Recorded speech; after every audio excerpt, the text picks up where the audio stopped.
Can I ask Joan, where you currently just roundabouts reside in Australia? Because I'm in Queensland and in a t-shirt. I don't know how you're going.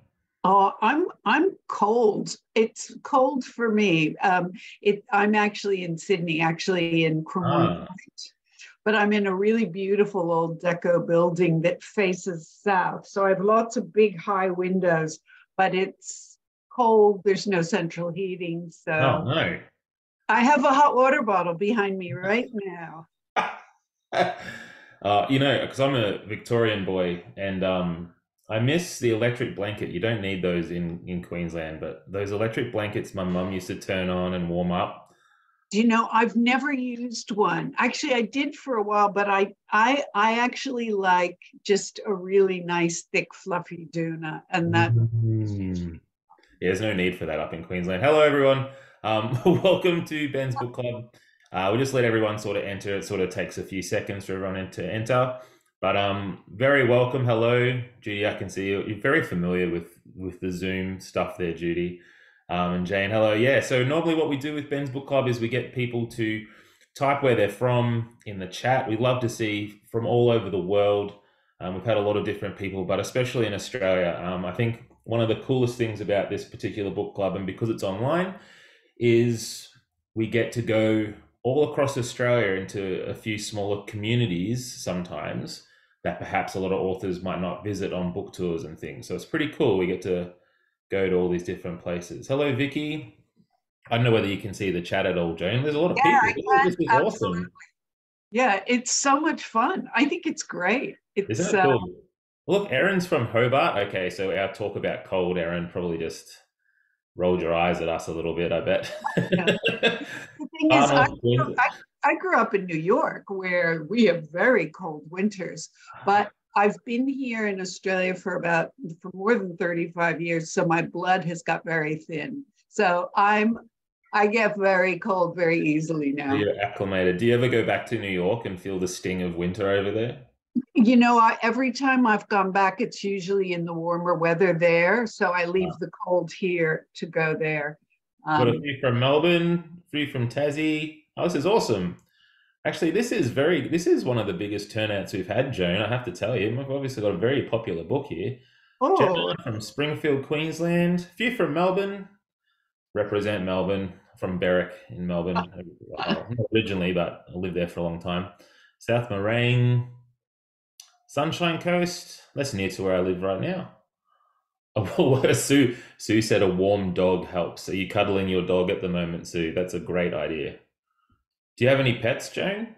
well, my dog is right behind me over there, asleep on the Oh, that's adorable. couch. Ah, And she was actually the sort of inspiration for the dog Bob in the book Echo Lake. So I I have a, as my ex-husband pointed out, I see a lot of you in Rose, and I was like, oh, you spotted that, did you?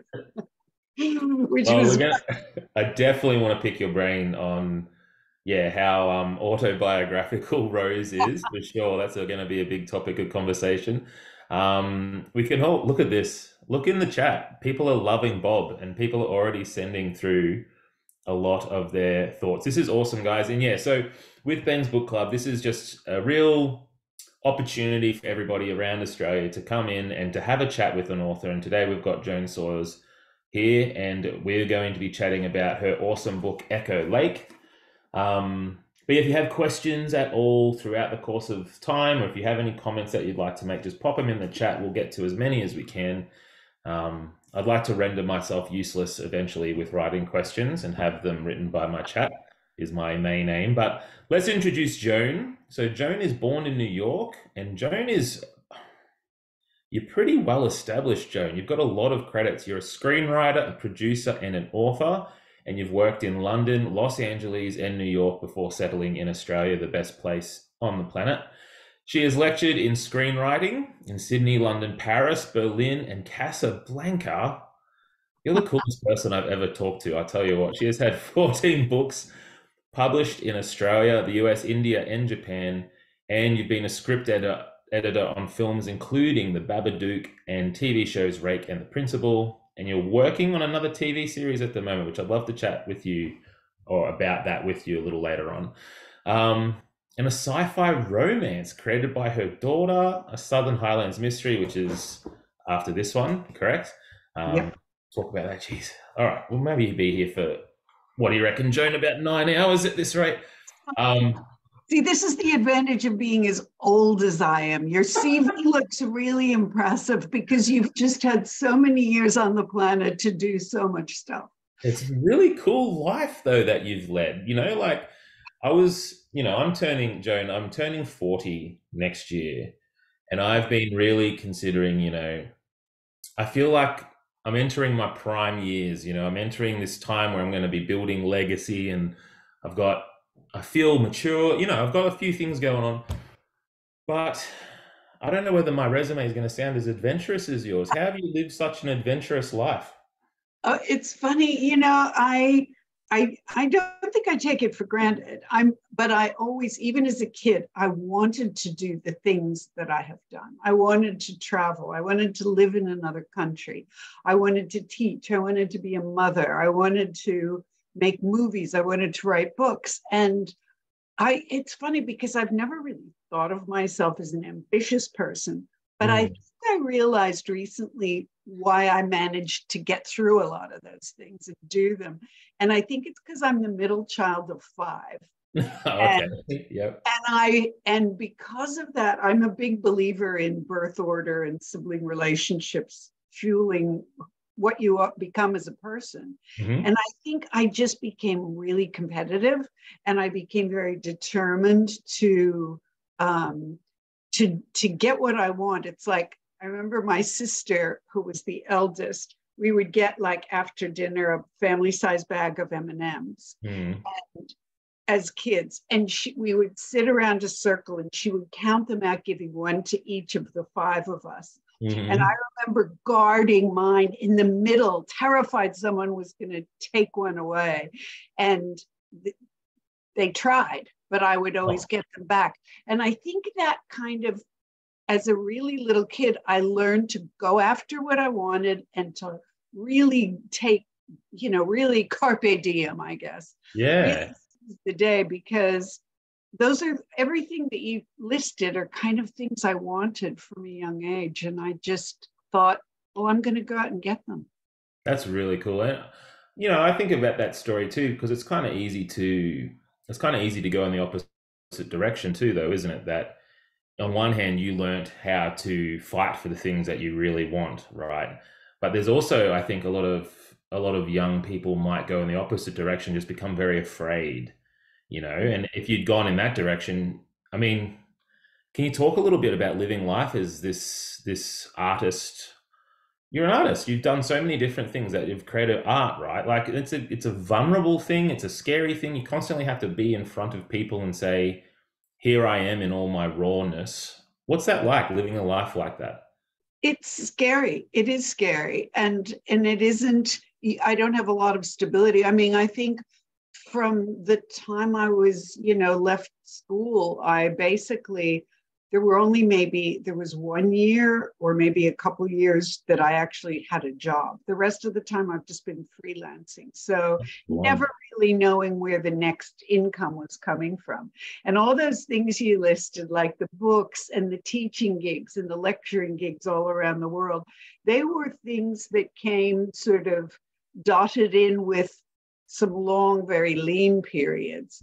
So I'm not rich. I rent my little 1-bedroom apartment, but I'm really happy. Yeah, I'd say you're rich in life, like you've lived a I'm life. rich in life, but I certainly, I'm not wealthy, and I'm happier than a lot of people I know who do have a lot of money. And I feel like, it is uneasy. I mean, sometimes I think I would like to have a little stability, Yeah. or a little more stability. But at the same time, I really wouldn't trade what I've been doing for Yeah. anything. Also, I think the other reason I've done what I've done is I'm best suited to it. I think I'm really bad at jobs. I Yeah. think I'm very good. the one time I worked in the last job I had, I worked for a year at Screen Australia, our national film funding agency, Yeah. which was great. And it was a good working environment. But just the idea of going into an office every day and dealing with lots of other people, I actually found that so stressful. I Mm, became addicted to sleeping pills. I was always tired. I was uh, always sick. And I think I just realized that I need to be working for myself, and I like being in my own head. So while a lot of what I've done has to do with how determined I've been, it also just has to do with who I am and what I'm suited to and what I'm yeah. good at. And that takes a while, I guess, for people to figure out. And so, Ben, maybe you have another year or two to figure out, if there's other stuff you want to get into. Yeah. Yep. Yeah. Yep. One more year, and then I'm on my course. We've got a couple of questions here. I thought this one was good because I actually think I botched it earlier. But Alison Collins, thank you for asking this. How does Joan pronounce her own surname? I think I said Sawyers before, but I'm It, wondering. which is fine. It's actually Sauers, but Sauers. Okay. I answer to Sawyers most of the time. Yeah. Let's go for Sauers. Okay. So Alison Sauers, thank you for helping me with that. We've got a lot of great comments here. May said, loved the book right from the beginning, great characters, and did you ever live in the area? Yes, in fact, the whole reason the way the book came together was because of the area, and it was funny because I've lived in Sydney most of the time I've been in Australia, but I moved to the Southern Highlands at the beginning of the pandemic, Oh. partly because both my daughter and I and her husband, we were all kind of, our jobs were on hold, careers were on hold. They're freelancers as well. And it was like, are we ever going to work again? So we thought, well, we'll rent somewhere that's cheaper. And his family lived in the Highlands. And I'd always wanted to live there. I'd loved visiting there. I love that kind of, British misty forests, the wintry vibes. And I love the kind of Gothic mystery of the Mhm. place in a way, but beautiful little town. So we moved down there.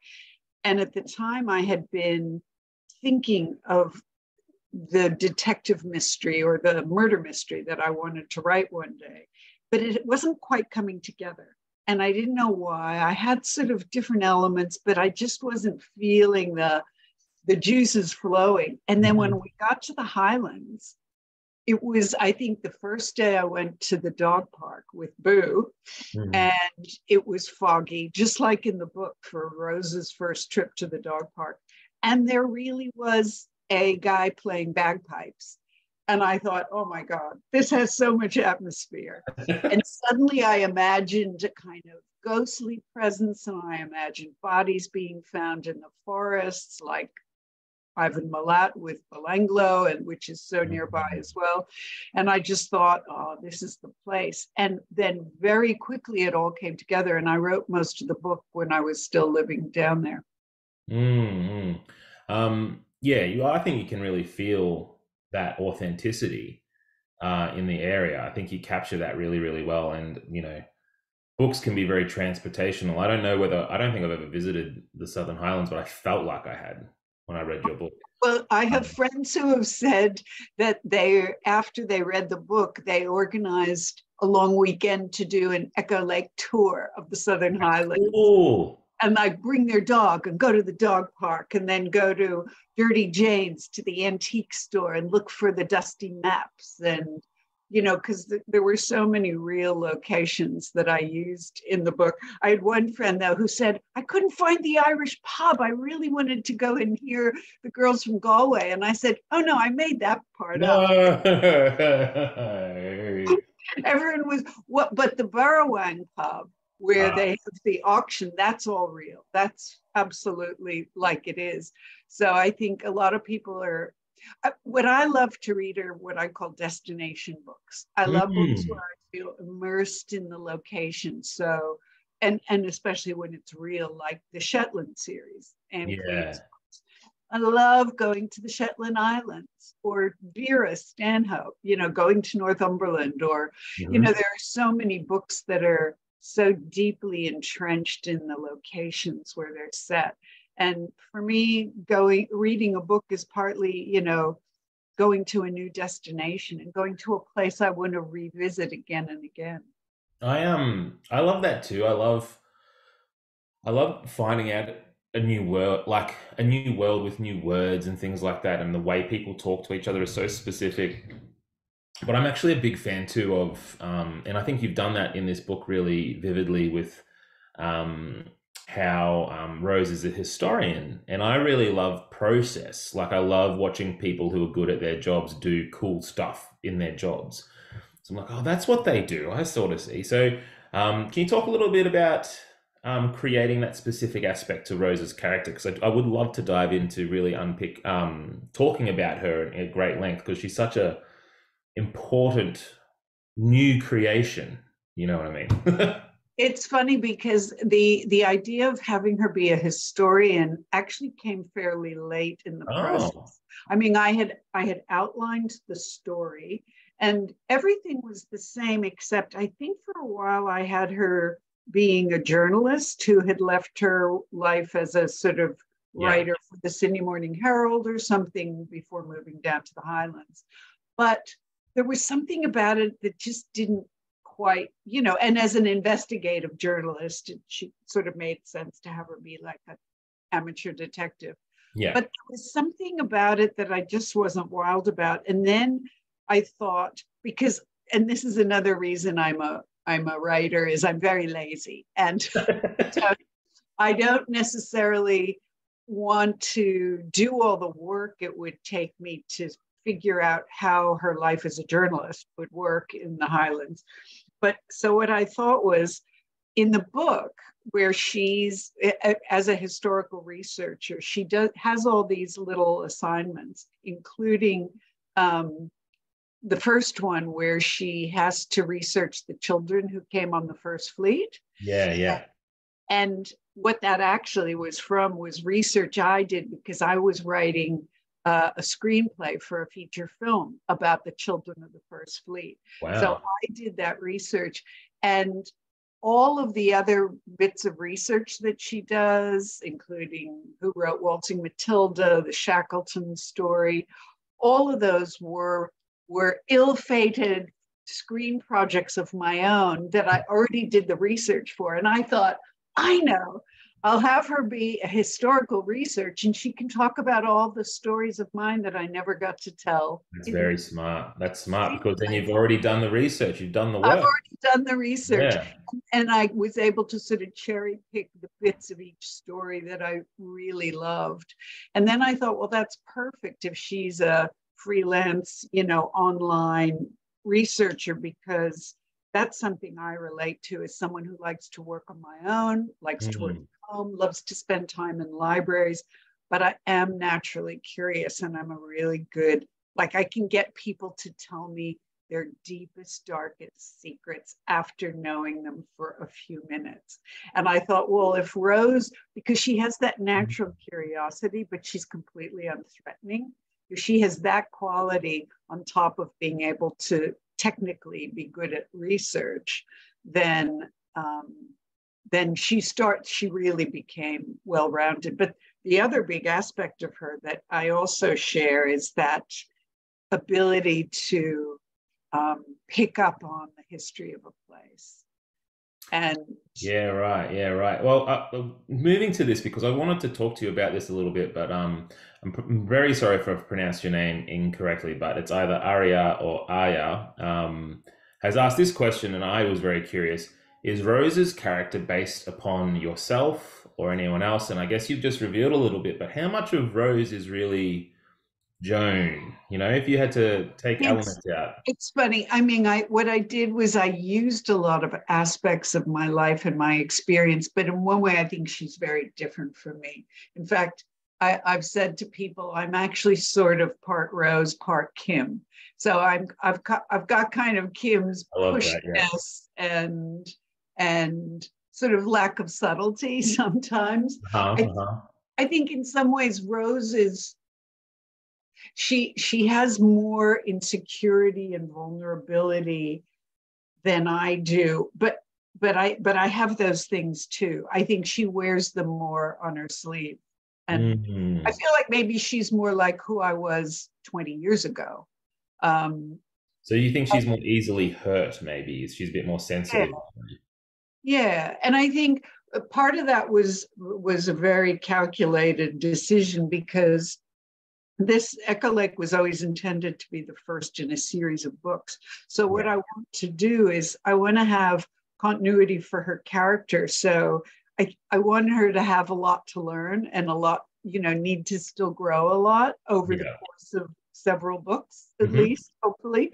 So I didn't want her to be too sure of herself. And also, I just think generally characters are more interesting if they're full of self-doubt, which I so still am. But, her Yeah. especially, I think she's socially insecure and so there is a lot of me in her, but I think not so much her emotional temperament as just the things she loves. Like her bookshelves, the books on them, the movies she likes to watch, that's all me. Yeah, right, right, right. The music, And the music is all me, all of my favorite bits that she mentions. but like you said, you sort of amplified her vulnerability, which, I think, I've got this Facebook group and everyone here is welcome to come and join the Ben's Book Club Facebook group where we sort of talk about different books every month. We're sort of a bit of a book club, Ben's Book Club. Um, but most common refrain with this book is that a lot of people found it very, very relatable. And so you, as the novelist, you sound like you're very smart and calculated in how you write a character to get them to be relatable. So I guess my question is, what sort of elements went into Rose to do that beyond perhaps just making her vulnerable and a little bit of self-doubt? Is there anything else you included to make her seem really authentically real? I think it's funny because when I wrote this book, what I wanted to write was a book that I would like to read. I love that. It wasn't that I was calculated in making her relatable to readerships and lots of people. I wanted her to be someone that I liked to spend time with. And Yeah. I thought, well, if I like her, maybe other people will like her. And I thought, so I think that was just a big part of it. I wanted her to be someone who was, as Kim points out, you're not really a doormat, you're more of a bath mat, like you're functional, but you have a mind of your own. So I wanted her to be someone who was somewhat full of insecurities, but at the same time had a very clear character of her, Yeah. had very clear and strong feelings about what she loved and what she didn't love, Yeah. and what she wanted to do. So in her own way, even though she can be very unsure of herself, she's also, I think, very determined. Um, I pay that. and and again, I didn't sort of sit back and go, well, is that relatable? Are people going to get into that? Are they going to like it? Is that a turn on or a turn off? It wasn't like that. It was just what I liked, what I Yeah. related to. That's cool. I like that.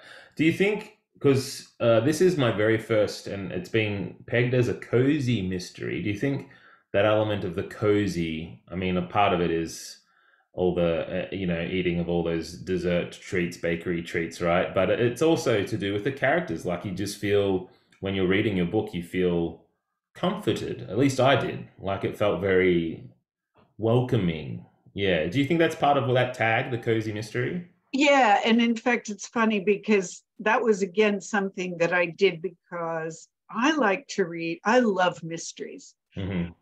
and I read all kinds. But I think there has been a tendency for a lot of murder mysteries to go really dark and really grim and really violent. Yeah, And that's I what I think, like. Normally, that's what I normally like. yeah, which is fine. And there's a place for that. But I love mysteries that are as much a sort of clue puzzle mystery as they Yeah. are a story full of violence and blood and guts. And it's funny because my favorite books to read are often either sort of cozy English mysteries Mhm. or murder mysteries, a la Shetland or the Yes. Risk Galloway series, which I love. But also the Alexander McCall Smith books. So all the Scotland Street books and Number One Ladies Detective Agency. And he does a wonderful thing in his books, particularly with the Scotland Street series. They're sort of about nothing, but what they are about is really interesting, usually very decent people who are also flawed, being really decent to each other, but they always find ways of crossing each other somehow and then having to make up for it. And I just always love reading his characters for the way they relate to each other. And what I realized when I wanted to write this book was that you can have a murder mystery within a society, a group of people that actually are quite kind to each other and Yeah, it's so nice. and so I wanted to create characters, a sort of, an array of characters who were not only real and had their own mysteries and their own dark secrets, but who mostly were full of grace and treated each other well. And Mm. so, the friendships and the sibling relationship, again, while problematic, it's ultimately about people who care about each other and want to treat each other well. And I think that can be as engaging as a Yeah. high-speed, bloody, violent chase, at least for Yeah, me. well, I think a lot of the time I read those sort of gritty books and those really dark books because I feel like it's somehow more honestly reflective of the world, sadly. But man, it was nice to read your book and have a bit of hope. You know what I mean? Like, it's so nice to read hopeful books. It's nice. And it certainly was a relief. And maybe I should read more of them, I think. It's interesting because you use the word realism. And the thing is, I know Mm. the world is really, truly full of hideous, horrible, dark people. But in my experience, in my real world, most people are really lovely. Yes, exactly. Partly, Exactly. I'm just lucky. But also, it's to do with most people in their lives don't come across psychopathic murderers, and Right. they aren't beaten every day. Unfortunately, and sadly, a lot of people are. But I think it is a more common experience for people who go to libraries and read books and have Mhm. friends and go to book clubs. It's more common for them to be in a society of people where they care about each other and they look after Yeah. each other. And there's no reason that a murder can't be dropped within the middle of that society and create problems. And I Oh, love yeah. the idea that Rose starts to suspect her friends of Yes, that's interesting. Yeah. murder, because I think that's where you can have fun with the idea that some of these people may not be as innocent as they As they seem. seem. That's so cool. Um, yeah, I often think because I'm a high school teacher as well, and like you'll have a class of 28 kids, and there'll be one who, whatever circumstances is going on, might misbehave consistently and, you know, not nice student in the classroom, doesn't behave the way you'd like. But then there's 27 kids who are the ones who are perfect and loving and kind and will help you and, are there to learn. But you won't think about the 27, you'll think about the one. And that's a sad thing. I've got to maybe address the way I focus on the negative sometimes, I think. Um, Joan, I have to go to the chat. The chat is blowing up. This is I not know. happened before. I'm watching. I'm reading the Me comments. too. Me I'm too. thinking about. Oh, I wish I want to talk about that. I want to talk about Yeah, that. But no, let's go through them because I think there's some awesome ones. So first of all, Gemma said sorry, we're gonna go through the chat right now, guys. So sorry we haven't got to it yet. So Gemma has asked about if there's any potential because she's chosen the book or the book was chosen for her book club. But are there any sort of like resources for a book club? Is there something on sorry, it's Ellen and Unwin, isn't it? Is there Ellen and Unwin website? Is there any book club questions? Or maybe she should just be writing down what we're talking about here. yeah, that's probably a good idea. I don't know that. I don't think Alan and Unwin has, organized any sort of resource for book club questions. I know I know there is a lot of the bookstagrammers on Instagram, which is such a big thing that I didn't even know about until I wrote this book. There's a lot of chat in their comments. Ah, okay, that could be cool. A lot of the top bookstagrammers in the country who have picked up on Echo Lake, and they chat to each other about different things in the story. And I've gotten involved with like answering questions and things. So there might be things in there for a book club. But I think, I'm just trying to think of what other resources. I've done a fair amount of interviews and things, but hopefully it's something that will get people talking in a book club without necessarily needing that much guidance. Because I think whenever I've been with a group of people talking about this book club, everyone has an opinion about the different characters. And That's I've a been big one too, right? Like, yeah, who you like and who you didn't perhaps like as much. who do you suspect? And what's really funny is a lot of people, if not most people, didn't pick the killer until the very end. But one of my best friends, he was the only person I know. I'm careful with my language because I don't want to spoil it for people who haven't read it Well, yet. I think most people will have read it, but yes, we can try our But best to avoid spoilers. That's fine. Yep. my a good friend of mine, I was amazed. He picked it after like the first 10 pages.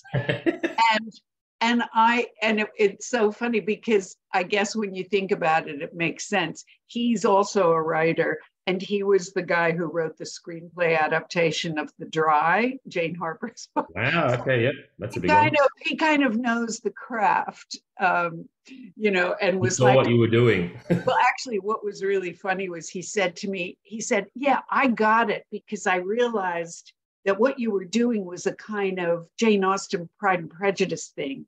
And Rose was like Lizzie, and Blackmore was like Darcy, and then this other character was Wickham. Ah, And I said, that wasn't at all what I had in mind, but I'm going to claim it from now on. yeah.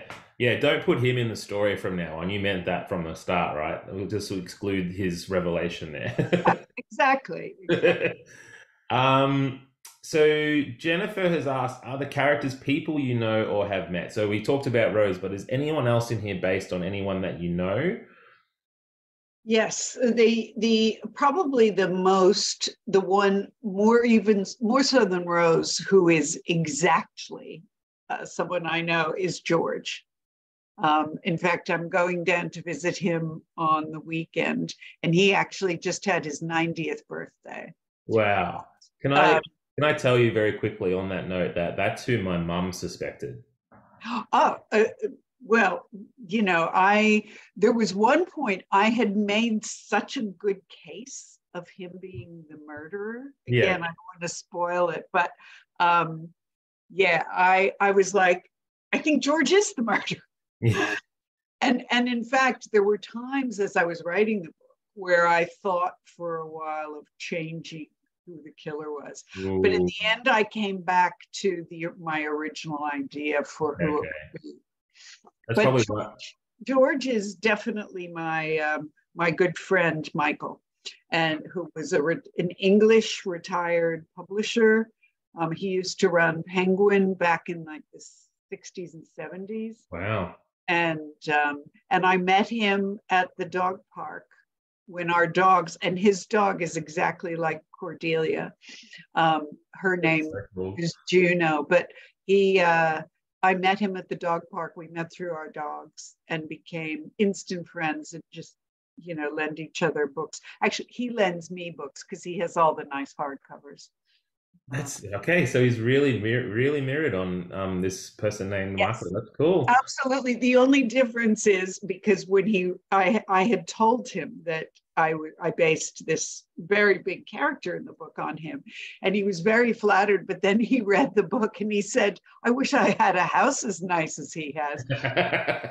He says a little more modest. Wish fulfillment. Wish fulfillment. Exactly. Um, so a lot of people, I mean, maybe later on we can somehow send you all these lovely comments, Jane, because it's lovely, right, to get all this wonderful feedback. I'm just I trying to go through and get to just the questions. Sarah loved it, binged the book. I heard that a lot. A lot of people were just turning the pages. A few people also listened to the audiobook as well and really enjoyed that. Um, That was someone said, oh, so sorry, Aria, if I'm pronouncing your name wrong, I'm very sorry, but remember she was the one asking about basing it on you. She said it's because the black turtleneck reminds me of Rose, what you're wearing right now.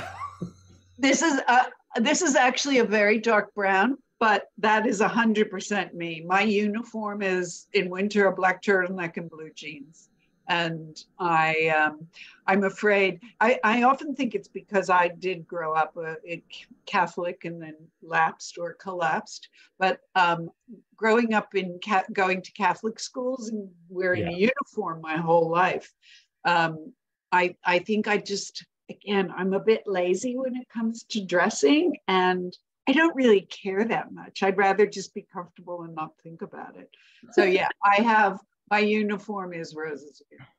Wow. Okay, that's cool. I love having these opportunities with where the chat can say some things because they know so many different things that I wouldn't. I'm just one reader, right? Now this question is really cool, and I think you sort of alluded to this a little earlier. Bridget has asked, where did the ideas for the ghosts and the sort of supernatural aspect of the book, which Yeah. comes out in a few different spots, where did that in particular come from? Well, that was the funniest thing because that wasn't ever initially part of the outline. When I outlined the story, it was all about, Rose and being a historian and moving to the Highlands and solving murders. And then as I was writing it, I really got into this idea of what Rose experiences when she goes walking alone in the bush, and Hmm. how I really believe you can sort of absorb, I don't know, things that have happened. And I remembered one time that when I was with my now ex-husband, but we were camping in Northern California, just outside of Yosemite National Park.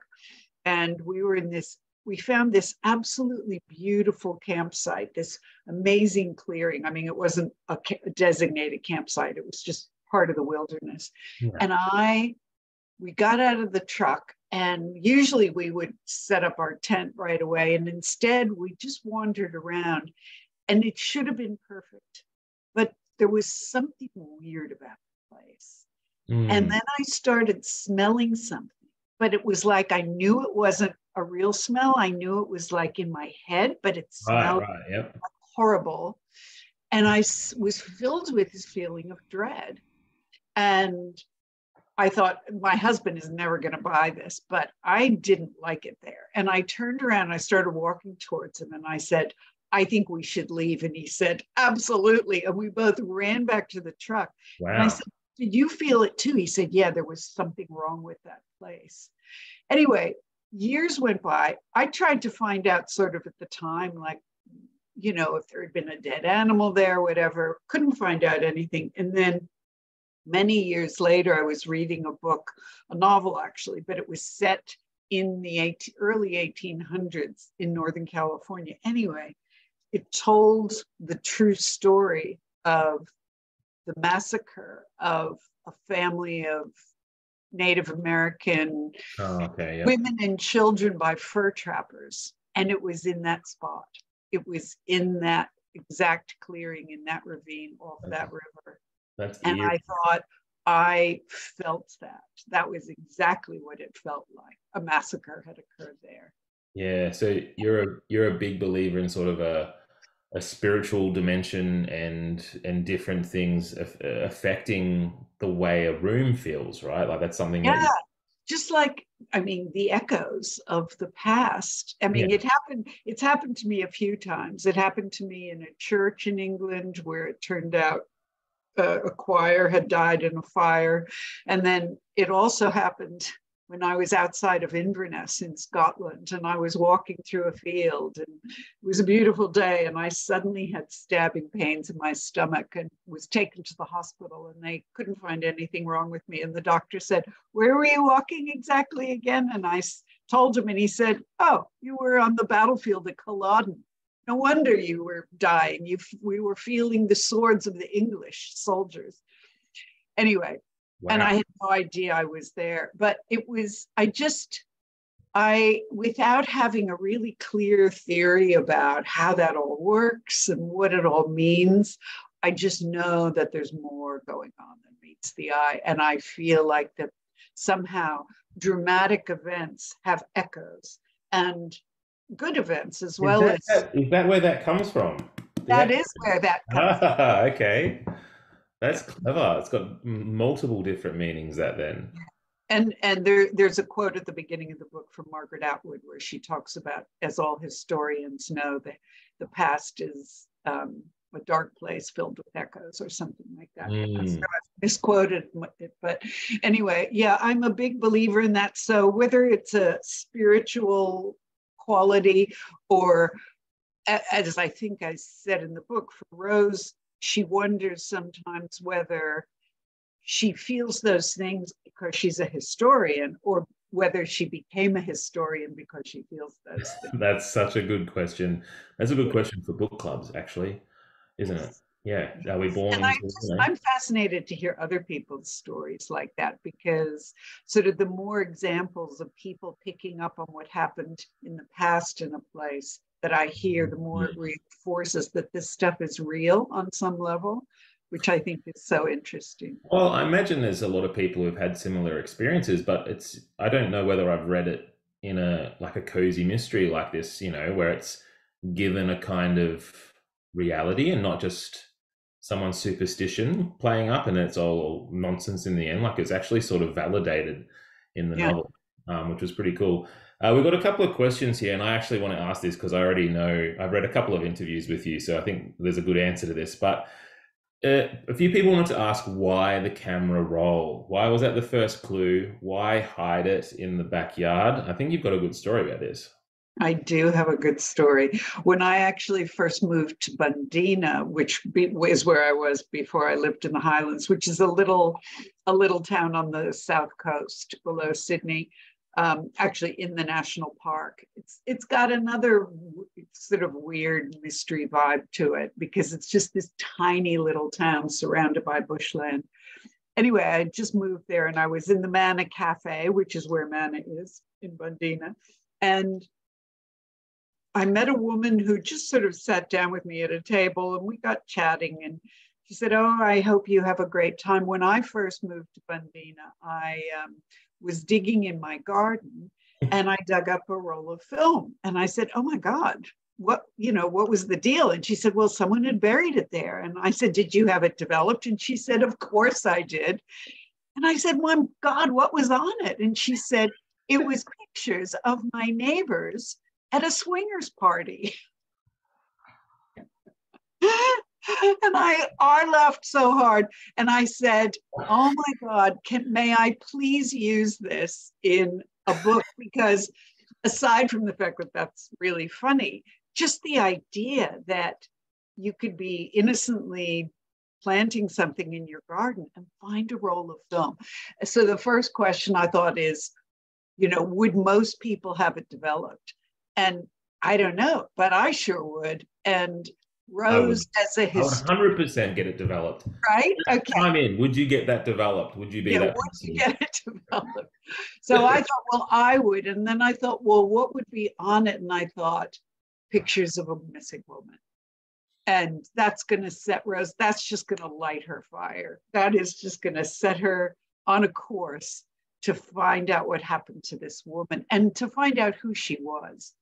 So Yes. I think that was a gift that landed in my lap, and I hope I used it wisely. I think you did. Mandy in the chat has said you should have put the swingers party in the pics in the novel. I think it would have wrecked the rest of the plot, unfortunately, but man, that would have been hilarious. It would have set a different tone.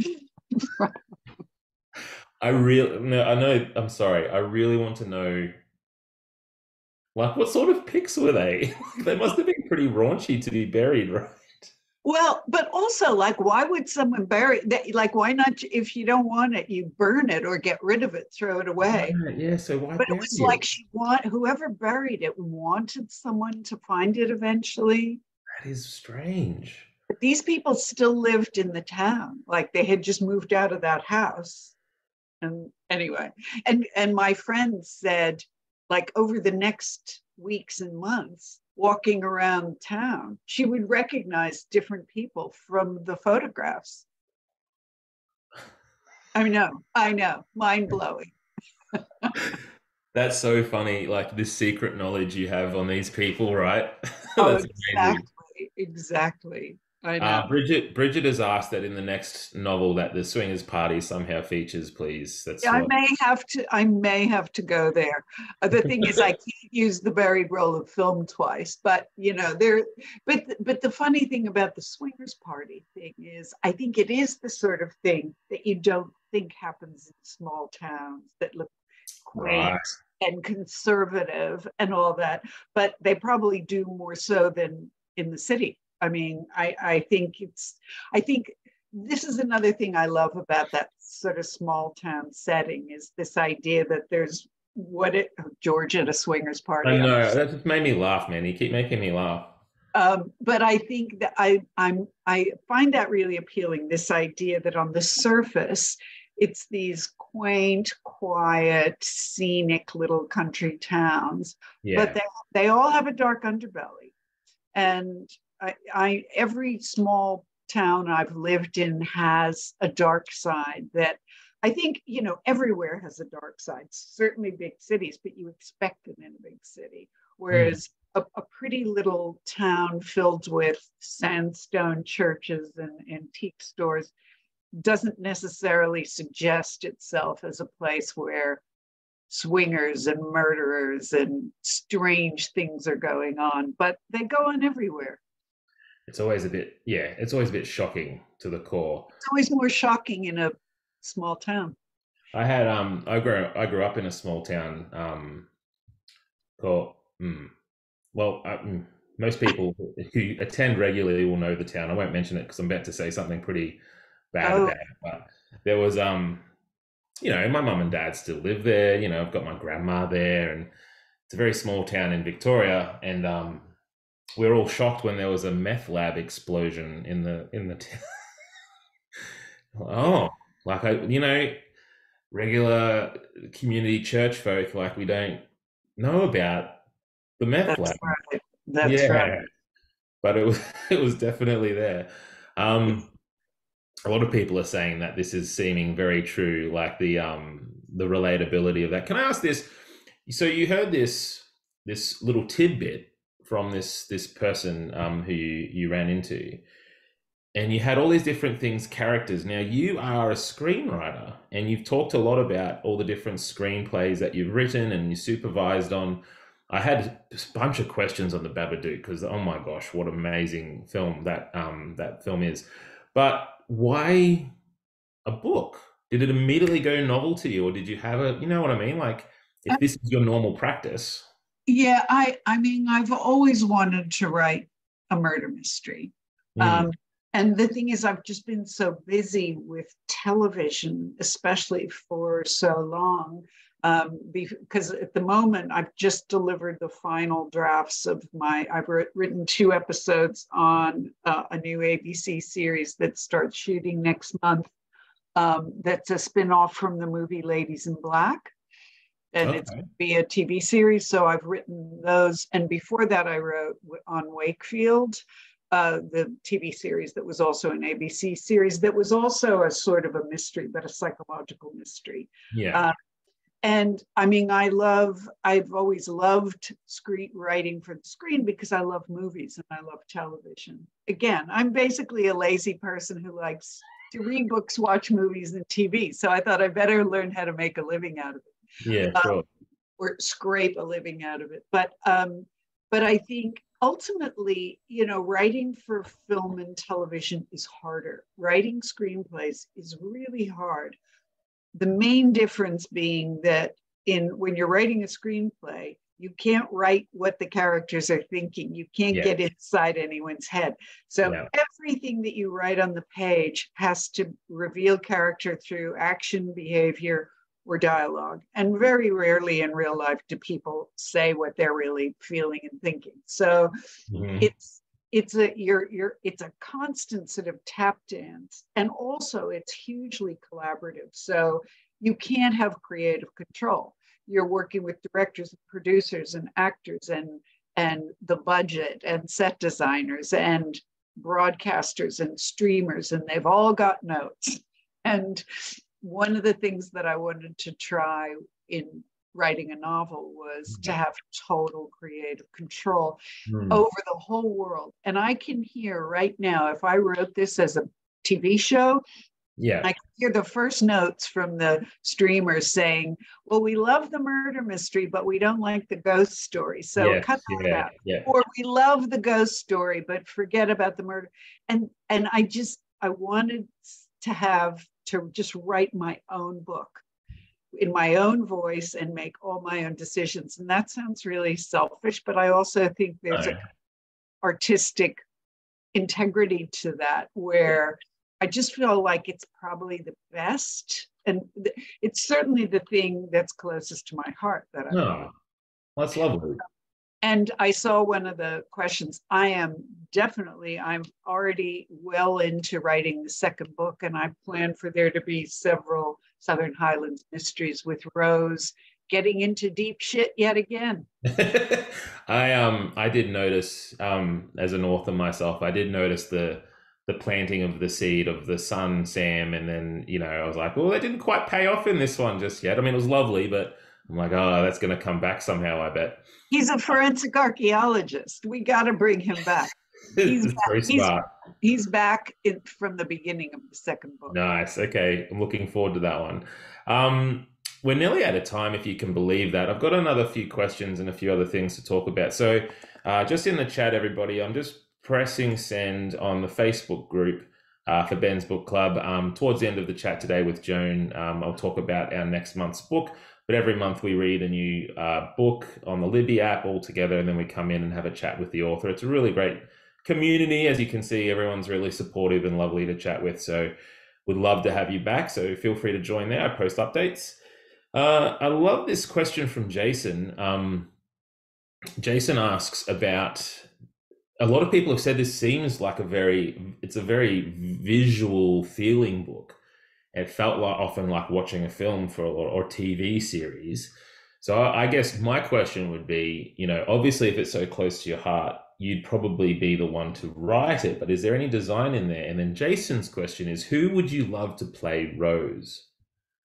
I have answers to all these questions. First of all, I am not as dumb as I look. When I wrote the novel, I wrote it loosely in 8 sections for an 8 1-hour first season of the Highlands Mysteries. So I definitely wrote it for television.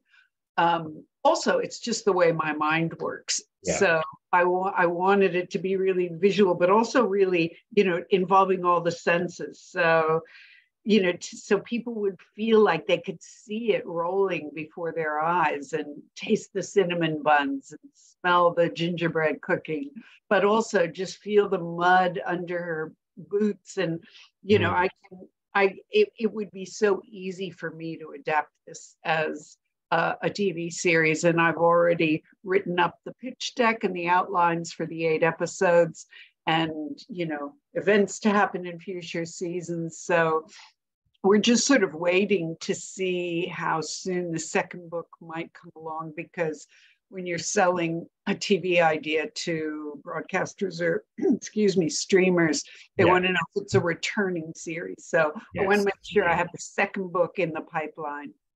That makes sense. Yes, it's definitely. Oh, and who do I see as Rose? Justine Clark.